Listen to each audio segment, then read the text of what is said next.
talk about today? I think we should talk about human trafficking. It's a very serious subject, but I do think that's important, particularly since January 11th is Human Trafficking Awareness Day. So people can be more familiar with what that means and what the law is and how to prevent and help people who may be victims of human trafficking.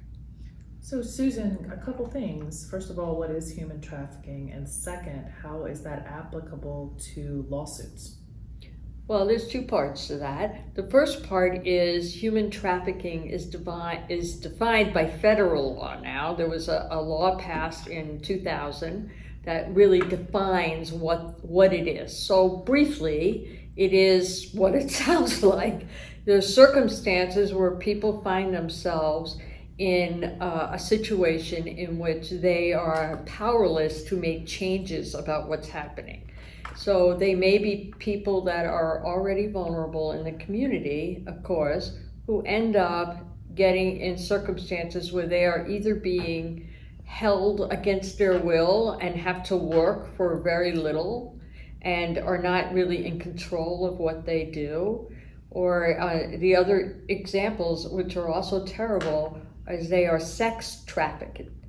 And you see, sadly, a lot of this in the hospitality industry, meaning that people end up, and it's men and women, who end up in a circumstance where they are being victimized by somebody who's making money, and they're not making the money, and they're being trafficked. Sometimes there are drugs involved, sometimes there's other types of coercion.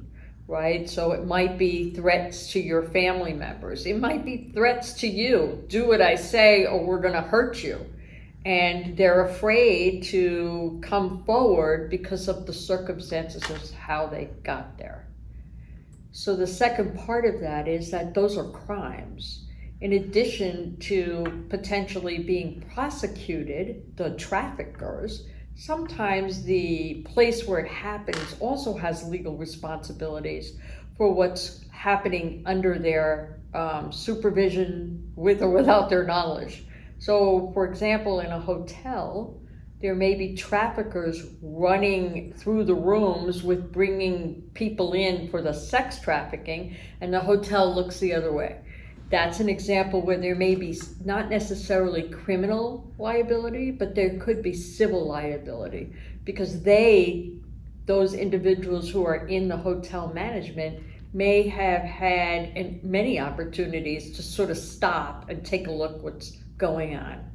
One of the good things about finding out more about human trafficking is there are things that you can observe, as either in the hotel industry or other industries. For example, if there's the same people showing up in the hotel with various different young people, that's kind of suspicious. If they come to the hotel and they don't have baggage, they come to the hotel and they don't stay for the entire stay. Obviously if they look impaired somehow. But there are signs that other people can see as well. So even if you are just observing it, you might be able to call one of the 800 numbers that, are out there. And some of the hotels have it posted to how to notify or report human trafficking or reporting it to your own local law enforcement agency. Yeah.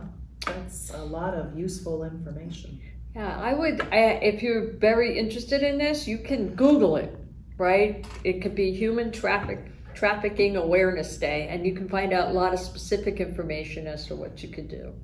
And like I said, we've had the opportunity and privilege to represent survivors of human trafficking, and, that there are civil remedies as well.